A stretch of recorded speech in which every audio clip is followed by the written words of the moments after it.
UP के प्रयागराज में students जो है प्रोटेस्ट कर रहे हैं और प्रोटेस्ट आज दूसरे दिन भी जारी है। लेकिन प्रोटेस्ट क्यों कर रहे हैं उस पर बात करने के लिए हमारे साथ इस वक्त स्टूडियो में है ब्रिज, और ब्रिज से बात करेंगे कि स्टूडेंट्स की डिमांड क्या और कितना जायज है स्टूडेंट्स का ये प्रोटेस्ट करना। ब्रिज, सबसे पहला सवाल ये कि स्टूडेंट्स हंगामा कर रहे हैं, लेकिन हंगामा कोई नया बात नहीं है। जितनी चीजें हमने मीडिया में देखी हैं और तमाम चीजें हम जो देख रहे हैं उस हिसाब से लगता है ना कि स्टूडेंट्स की जो डिमांड है पूरी तरह से जायज ही लग रही है।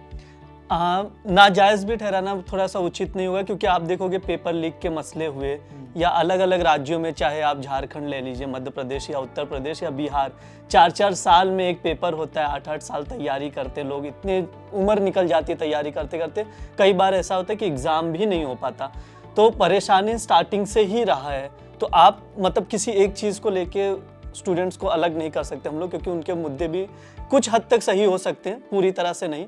जैसे 1 डे वाला जो एग्ज़ाम का इशू है वो काफ़ी ज़्यादा है, क्योंकि स्टूडेंट्स ये आरोप लगा रहे हैं कि इसके थोड़ा सा फर्जी वाला टाइप की चीज़ें ज़्यादा हो सकती हैं, ऐसा आरोप है। हालांकि सरकार का कहना है अपना कि सेंटर्स ही हमारे पास लिमिटेड है। इसमें एक चीज़ बहुत महत्वपूर्ण है नीरज जी, कि जो सेंटर्स को लेके इशू था उसमें एक नोटिफिकेशन रिलीज़ हुआ कि जो 10 किलोमीटर जो बस अड्डे होंगे उसके 10 किलोमीटर के जो दायरे होंगे और जो गवर्नमेंट कॉलेजेस होंगे या यूनिवर्सिटीज़, वहाँ पर ही एग्ज़ाम होंगे। तो ऐसे में जो सेंटर्स आइडेंटिफाई किए उसकी संख्या कम हो गई। पेपर लीक हुआ पिछली बार इस वजह से, तो इस वजह से शायद सरकार ने 2 दिन का एग्ज़ाम रखा है। लेकिन ये तो था सरकार का पक्ष, स्टूडेंट्स का पक्ष भी जानना बहुत जरूरी है। बिल्कुल। और स्टूडेंट्स जितनी बातें अब तक मीडिया के सामने बोल रहे हैं काफ़ी सही लग रही हैं, क्योंकि अगर पूरी क्रोनोलॉजी समझे तो 5 नवंबर को नोटिफिकेशन आया स्टूडेंट्स को, 7 और 8 दिसंबर को पीसीएस प्री की परीक्षा होनी है, आरओ एआरओ का पेपर होना है। लेकिन दिक्कतें ये आ रही हैं कि स्टूडेंट्स चाह रहे हैं कि एक ही दिन में एग्जाम हो, लेकिन सरकार और जो आयोग है जो परीक्षा करवा रहा है वो आयोग कह रहा है कि अलग अलग दिन पे ऐसा हो। आपको लग रहा है कि थोड़ी सी सहूलियत देखने की कोशिश है, लेकिन अगर स्टूडेंट्स बोले कि हम जब भी नोटिफिकेशन आता है, जब भी डेट अनाउंस होती है, वो स्टूडेंट्स जो है तैयारी में लग जाते हैं। जब तैयारी करके आ रहे हैं तो आप एक दिन में क्यों नहीं करवा रहे हैं एग्जाम?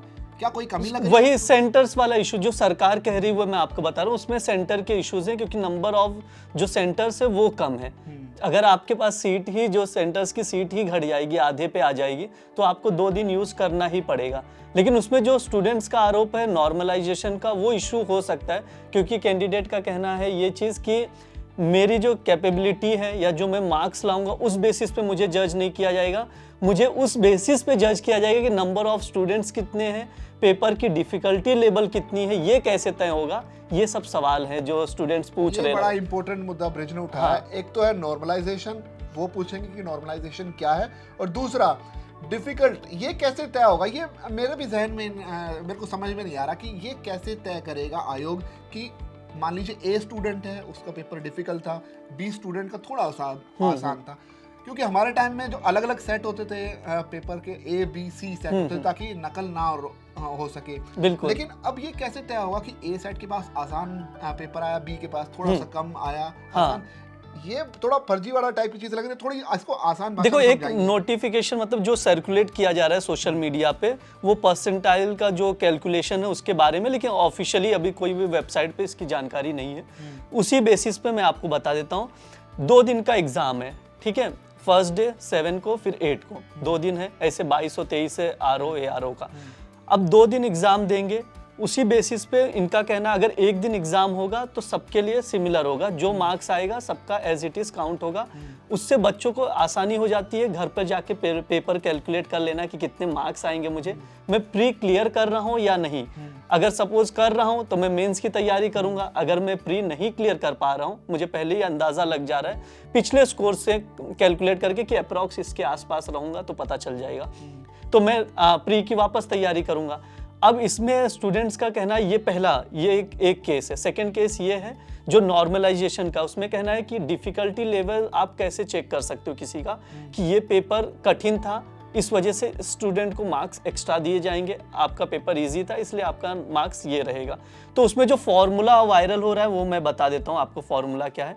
सपोज कोई स्टूडेंट्स है, मैं हूँ, सपोज मैं एग्जाम दे रहा हूँ, मुझे 120 मार्क मिले, तो 120 मार्क वाले जितने भी स्टूडेंट होंगे या उससे कम होंगे, उनकी जो टोटल संख्या होगी जो उनसे कम संख्या जितने भी होंगे स्टूडेंट्स, उसका नंबर से जो टोटल एग्जाम में बैठे हुए स्टूडेंट है उनकी संख्या से डिवाइड करके इनटू 100 से गुणा किया जाएगा, और जो परसेंटाइल आएगा उसी बेसिस पे तय होगा। सपोज मेरी परसेंटाइल कुछ आती है, मान लीजिए वो परसेंटाइल ज़्यादा आ गया मेरे पास, तो इसका मतलब ये माना जाएगा कि मेरा पेपर ईजी था।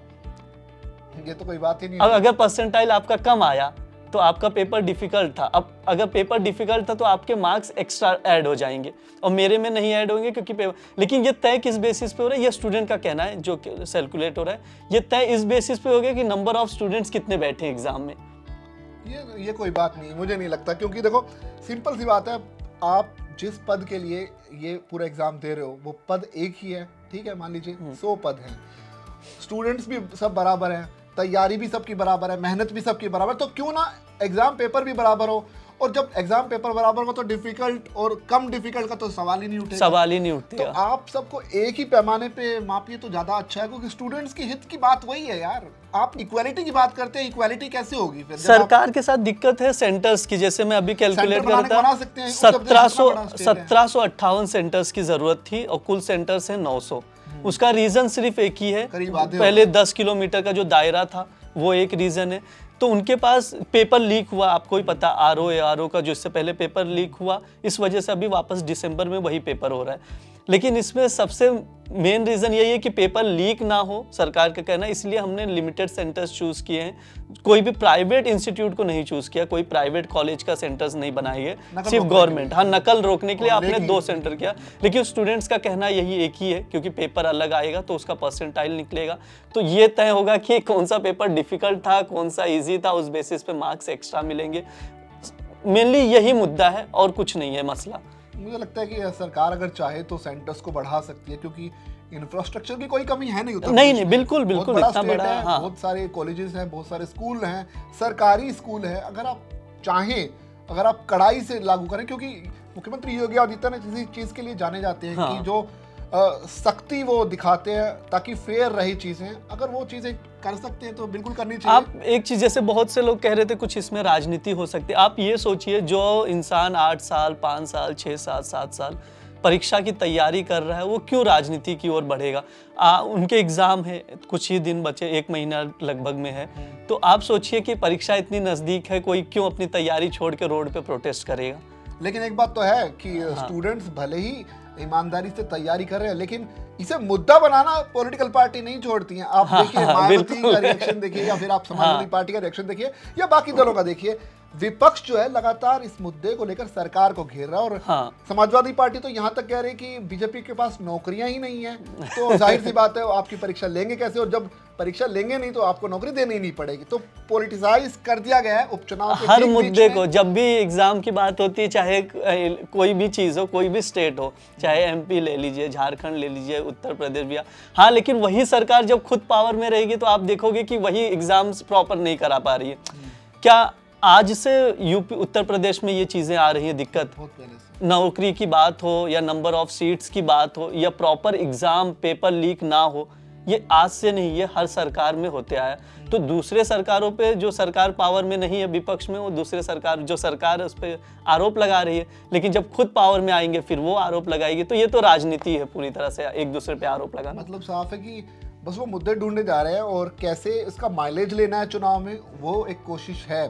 लेकिन एक बड़ा इंपॉर्टेंट सवाल है जो मेरे ख्याल से स्टूडेंट्स के जहन में भी रहता है। मान लीजिए किसी की एज जो है बहुत करीब है उस एज के कि जिसके बाद वो एग्जाम नहीं दे पाए। बिल्कुल, सबसे बड़ी चिंता उन्हीं स्टूडेंट्स को है, क्योंकि अगर ये पेपर टलता है, अगर ये पेपर लीक होता है, या अगर ये पेपर किसी तरह कैंसिल होता है, कोई भी कारण हो, भाई एज तो लगातार चल रही है, और अगर वो एज चल रही है, वो एक तय एज के ऊपर निकल गया तो वो उसका तो चांस खत्म। उसका भी चांस खत्म, क्योंकि आप देखोगे तैयारी करते हैं यार बहुत लंबा। मैं तो मुझे ज़्यादा जैसे एग्जाम्स को ज़्यादा फॉलोअप नहीं करता, लेकिन बीपीएससी की बात होती है, बीपीपीएससी की, तो जो बिहार पब्लिकेशन का होता है, लोक सेवा आयोग, उसमें बताते हैं कि 4-4 साल 3-3 साल डिले होता रहता है एग्ज़ाम। अब आप सोच लीजिए कोई कैंडिडेट तैयारी कर रहा है, उसको एग्ज़ाम देने का मौका ही नहीं मिल रहा है, 3 साल 4 साल ऐसे, और एग्ज़ाम हुआ भी तो पेपर लीक हो गया, फिर 1 साल और बढ़ गया। मतलब कुछ भी, मतलब इस चीज़ में तो स्टूडेंट्स के साथ बहुत ज़्यादा गलत होता है। देखो, किसी भी चुनाव में ये बहुत बड़ा मुद्दा होता है बेरोजगारी का। हाँ, बेरोजगारी कैसे बढ़ रही है इसकी भी तह में जाना होगा। जब आप एग्जाम लोगे नहीं, नौकरियां दोगे नहीं तो बेरोजगारी बढ़ेगी। तो मेरे को लगता है कि ज़्यादा अगर बेटर है सारी सरकारें मिलके या फिर केंद्र सरकार मिलके ऐसी कोई चीज़ बनाए जिससे सबसे पहले ये हम सुनिश्चित कर सकें कि एग्जाम सही हो, फेयर हो, स्टूडेंट्स को प्रॉपर मौका मिले, तैयारी करके आप आइए, अगर आप में दम है, अगर आप मेरिट में आते हो तो आपको सीधा नौकरी मिले। क्योंकि कैंडिडेट का आरोप ही सीधा सा सिंपल सा ये है कि मेरी जो कैपेबिलिटी है या मेरा जो टैलेंट है उसकी जगह पे प्राथमिकता इस चीज को दी जा रही है कि नंबर ऑफ स्टूडेंट्स कितने होंगे एग्जाम में, कम हुए ज्यादा हुए उस बेसिस पर आप तय करेंगे, परसेंटाइल निकालेंगे, उसके हिसाब से मार्क्स देंगे कि किसको, जिसका नॉर्मलाइजेशन के हिसाब से आप कम और ज़्यादा मार्क्स देंगे, तो उस चीज़ से स्टूडेंट्स को काफ़ी ज़्यादा दिक्कत है। बिल्कुल दिक्कत है, और उम्मीद हमें यही है कि जो प्रोटेस्ट है वो प्रोटेस्ट जो एक सही दिशा में आगे जाए और आयोग और स्टूडेंट्स के बीच सहमति बने ताकि एग्ज़ाम हो और स्टूडेंट्स के हित में हो, तभी जो है बेटर इसके ऑप्शंस निकल सकते हैं, सरकार नौकरियां दे पाएगी और तभी बेरोजगारी की जो दर है लगातार बढ़ती जा रही है उसे हम कमी में ला सकते हैं। आपने नीरज जी ये चीज़ बहुत अच्छी बोली कि मुझे लगता है कि इन चीज़ों पे बैठ के बात की जाए स्टूडेंट्स से तो ज़्यादा बेहतर होगा। हर स्टेट में रहता है, ये सिर्फ उत्तर प्रदेश की बात नहीं है, बाकी स्टेट्स में भी यही हाल है। एक एग्जाम करा पाना बड़ा मुश्किल है किसी भी सरकार के लिए, या तो वो लीक हो जाएगा या फिर किसी ना किसी वजह से कैंसिल हो जाएगा या फिर वो टलता ही चला जाएगा। तो ये स्टूडेंट्स का बहुत इंपॉर्टेंट मुद्दा, और अगर फिर आप सरकारी नौकरी की तरफ जाते हैं तो आपको फेयर चांस मिलना जरूरी है, और नहीं मिलेगा तो स्टूडेंट्स तो फिर इस पर बिगड़ेंगे ही। उम्मीद करते हैं खैर ये जो प्रोटेस्ट हो रहा है वो एक सही दिशा की तरफ जाए और प्रोटेस्ट हंगामा ना बन के एक बातचीत की तरफ जाए और कोई सोल्यूशन निकले, इसकी उम्मीद हम कर सकते हैं। बहुत बहुत शुक्रिया तमाम दर्शकों का हमारे साथ जुड़ने के लिए। फिर मिलेंगे किसी और मुद्दे के साथ, तब तक नमस्कार।